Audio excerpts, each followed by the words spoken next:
আসসালামু আলাইকুম। আলহামদুলিল্লাহ, আজকে আমরা যে পাখিগুলো সেল দিচ্ছি ওইগুলা বয়স প্রায় 33 দিন।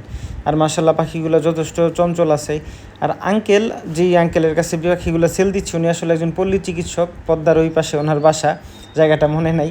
আর উনি আসলে আরেকটা ব্যাপার হলো আপনার 4 বছর ধরে পাখি পালন করে। আপনার বগুড়া বা আমাদের নরসিংদী থেকে অনেক জায়গা থেকেই পাখি নিছে। তো দেখা যায় হয়তো আপনার জাতের বিষয়টা ওরা সঠিক দেয় নাই, অথবা পুরুষ মহিলার বিষয়টাও সঠিক দেয় নাই। আরেকটা বিষয় বয়সেরটাও একটু গরমিল হয়েছে।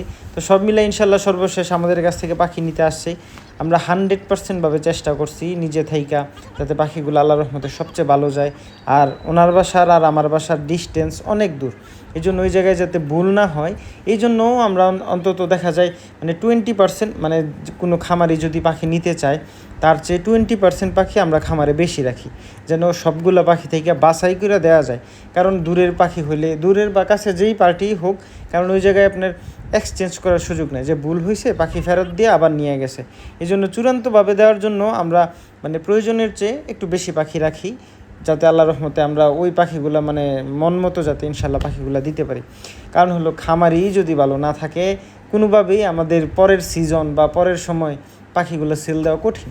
কারণ আমরা যদি এক সিজনের চিন্তা করি বা একবার বিক্রি করলাম, বা মুসলমান হিসাবেও যদি আপনি চিন্তা করেন, তাহলে আসলে ওই জায়গায় কারচুপি করলেই বিপদ। কারণ আপনার ব্যবসায় অগ্রসর বলেন বা অন্যান্য বিষয়গুলো আপনার বাধাপ্রাপ্ত হবেনই হবেন। এই জন্য ইনশাল্লাহ আমরা যথেষ্ট পরিমাণ চেষ্টা করি ইনশাল্লাহ যাতে মেয়ে পুরুষ বা আপনার বয়সের বিষয়টা যাতে 100% ঠিক থাকে। আর আপনারা যারা পাখি চিনেন, যে ভিডিওর মধ্যেও যদি দেখতে পারেন যে আল্লাহর রহমতে যে মেয়ে পাখিগুলো যে ভালোভাবে বোঝা যাইতেছে 100% যে মেয়ে পাখি ইনশাল্লাহ। তো দোয়া করি যাতে আঙ্কেল ভালো থাকে। আর আমাদের এলাকার নরসিংদীর কাঁঠাল খুব বিখ্যাত। আঙ্কেল কাঁঠাল নিয়ে গেছে আমাদের এলাকা থেকে, আমাদের গাছের কাঁঠাল নিয়ে গেছে ইনশাল্লাহ।